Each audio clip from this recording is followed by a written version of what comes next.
APC will never cease to amaze me, but that's the fact though. Can we all agree that 28 out of 36, that's -8, only 8 governors are left to join APC?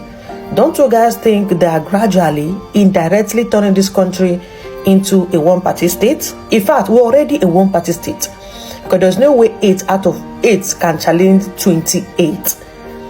It's worrisome, and Nigerians should be worried as regards to how APC plays this their dangerous game in the name of politics. I know a lot of us are not ready for this discussion, but I'm ready because I'm jobless. Let's talk. Isn't this a one-party state? Isn't this already a one-party state? Now we don't even have freedom of speech, let alone when the APC. The APC has wiped out the North Central effectively, with Plateau State joining. The APC is in complete control of the South-South. The APC is in complete control of the Southwest, -2. And that will be Oyo and Osun. So what else are we looking at? And that was why I argued before now on this table that the 2027 election has already been won and lost. If you want to argue with that, you just go to Google, which is a famous thing that people go to these days without using their own basic intelligence. Now, guys, APC has taken over the whole country. Like, APC has dominated all the states, almost all the states in Nigeria. Now, according to this cable index, South is now 100% APC. Now, according to South, Delta State is now APC. Akwa Ibom APC, Edo APC, Cross River APC, Rivers APC, Bayelsa APC. This one unopposed. Now Southeast, Enugu APC, Ebonyi APC, Imo APC, Abia LP and Anambra APGA. Remaining only Abia and Anambra in the Southeast. Now in Southwest, Lagos APC, Ekiti APC, Ogun APC, Ondo APC, Oyo PDP and Osun AP. Remaining only 2 parties. Shall we check? Now North Central, Benue APC, Niger APC, Kwara APC, Nasarawa APC, Kogi APC, Plateau PDP. Only 1 state remaining. Now Northeast, Borno APC, Yobe APC, Taraba PDP, Gombe APC, Adamawa PDP, Bauchi PDP. Remaining only 3 states. God of mercy. Now Northwest, Katsina APC, Jigawa APC, Sokoto APC, Kebbi APC, Kaduna APC, Zamfara PDP and Kano NNPP. Like, out of 36 states, about 10 states remaining to be conquered before 2027. Hey, guys, what do you have to say about this? Nigeria is gradually turning into a one-party state, as you can see. With this setup in 2027, do you think there's any political party that can defeat President Ahmed Bola Tinubu in Nigeria? Now, with the way this setup is, APC has almost taken over the entire country. Now, just look at this. South is now 100% APC. Now, just take a look at how they've controlled the Nigeria geopolitical zone, that is, as at this December. So, if you talk of South, Delta is now APC. Akwa Ibom is now APC. Edo State is now APC. Cross River is now APC. Rivers APC. Bayelsa APC. That means the whole South is now APC.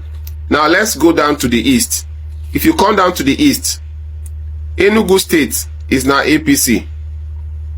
Ebonyi APC. Imo APC. Abia Labour Party. Anambra APGA.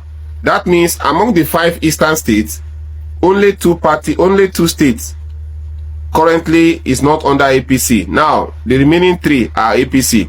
Then let's go to the southwest. Lagos State is APC. Ekiti State APC. Ogun State APC. Ondo State APC. Oyo State PDP. Osun State Accord Party, because Governor Adeleke just decamped to Accord Party. So if you check this setting very well, you come to discover that even if the North decide not to vote for Tinubu in 2027, it will be very hard for them to remove him, because if you check very well, it's like the president has conquered the southern part of the country. And I believe so sure that some northern states are still going to vote for him, because if you check most of the northern states, APC is still dominating many of the northern states. Now, what do you have to say about this political setting in Nigeria? Can you still point out that to the fact that Nigeria is still practicing democracy? Because if you check very well, democracy is supposed to give room for multi-party system.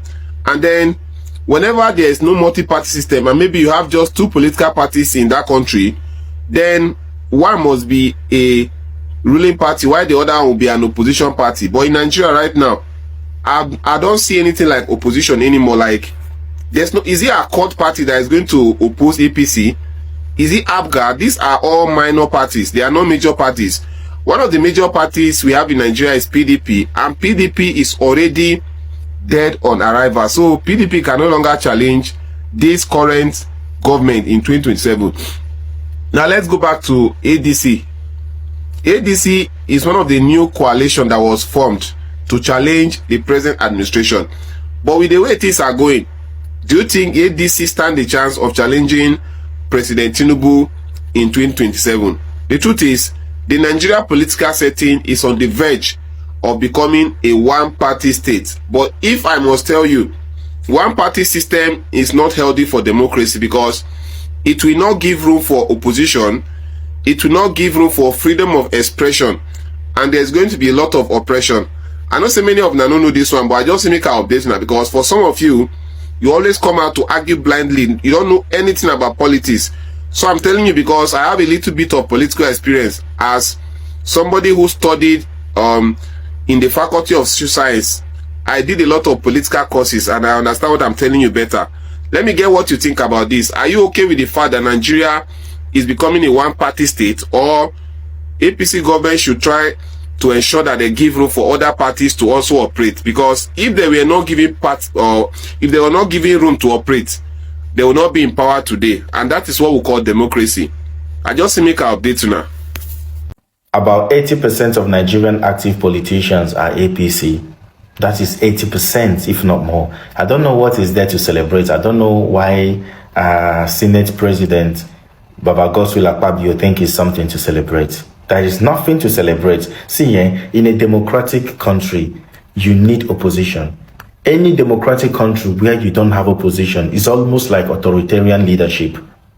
It's an authoritarian leadership disguised as democracy. There is nothing democratic about that. It's looking like, I don't know, because I think in 1959, if I'm not mistaken, Nnamdi Azikiwe tried something like that. It didn't work. Even Abacha tried it, merging all the five great political parties we had in Nigeria as the only way for him to come out and rule as a democratic leader. But it didn't work. Even though it was rumored that Baba Obasanjo tried it, even though Baba said he didn't try anything like that. But in this age and time, we're having one party, and people think it's something to celebrate. Coup d'etat, coup d'etat, coup d'etat. Things like this will always make people want to think, want to force their way into doing something. There is nothing democratic about it. It's now looking like the people against the government. So there is no opposition. And in any organization where you don't have opposition, no one will checkmate power. We're going to end up having a power with no concentration, no checks and balances. And they say this is democracy. This is not looking like democracy. This is looking like authoritarian leadership. The people in the Southwest always tell Southeast people that don't eat food with the Northern people. Northern people are very evil. They are jihadists, they are Islamic extremists, they are by God, they are bad people. Don't eat food with the Northern people. Then the Southeast people now believe, say, it's true, brother, you are right. The Southwest now will go back, go on their back, begin to eat food, somebody that come from the North. Then the Southeast people now will be confused. Why am I hungry? And then you are fat. I am lean and you are fat. We say, no, I did not eat anything with them. Oh. These people are very wicked. It is our turn to eat the food. That is how the Southwest always deceives Southeast people whenever it comes to politics. You understand? Imagine an Igbo person as a president today, and the way the country is spoiled. Then the northern people come with the word, a VP slow, say, okay, Southwest people, take vice president. We are going to be president. Let's campaign ahead of 2027 so that we'll kick out these people out of power.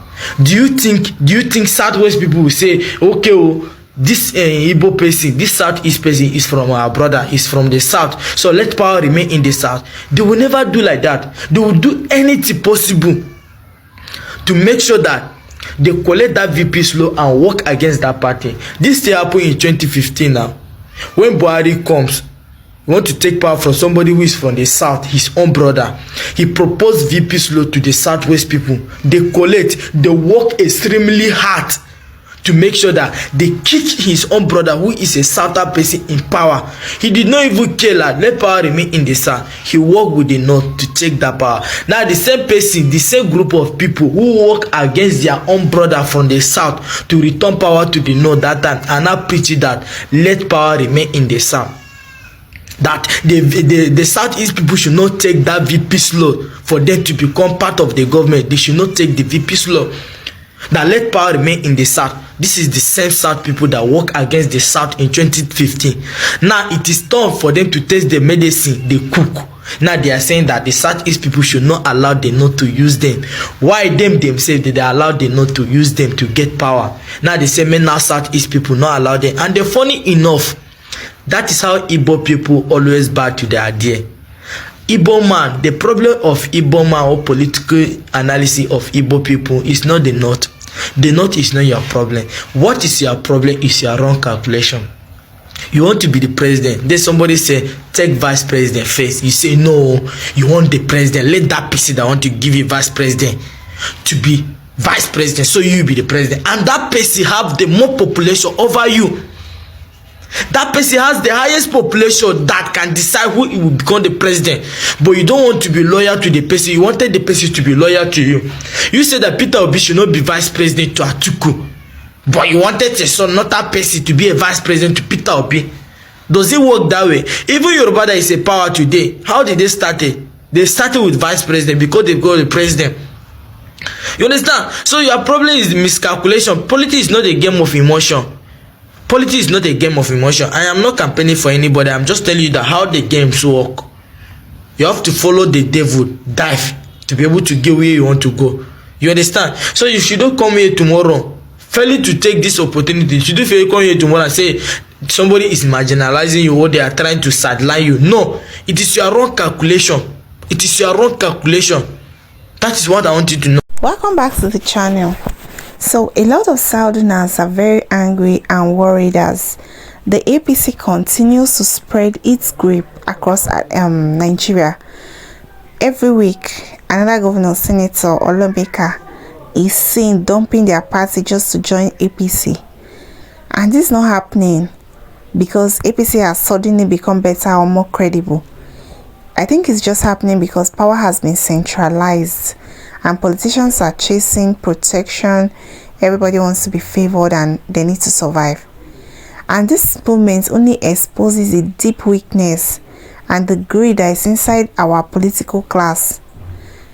As we all know, APC now controls about 28 states, giving it massive advantage ahead of the 2027 elections.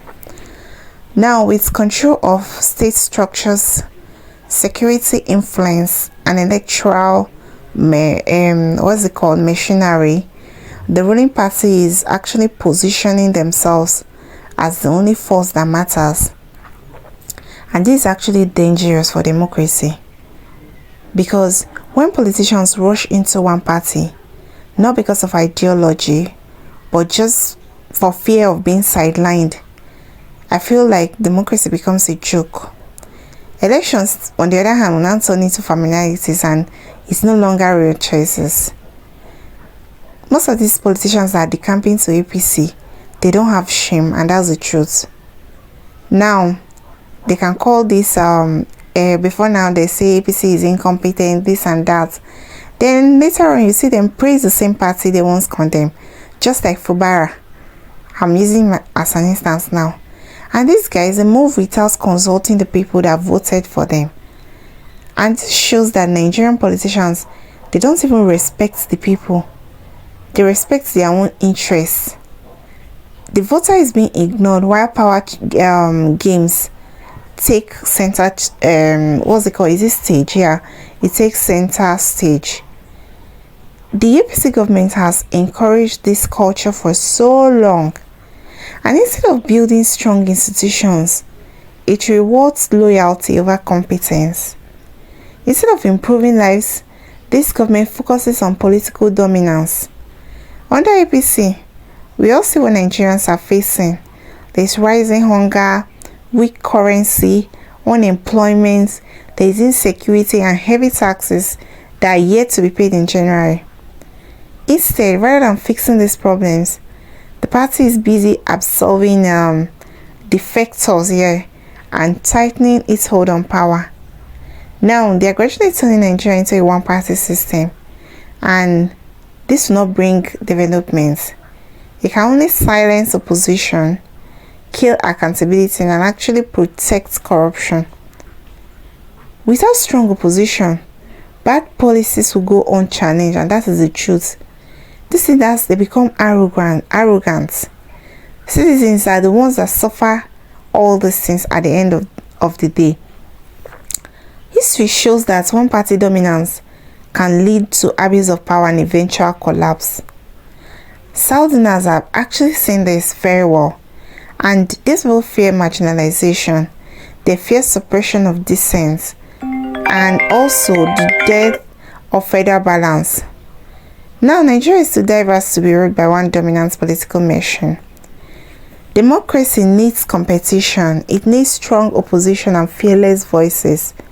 And what is happening in Nigeria now is not unity, it's just political capture.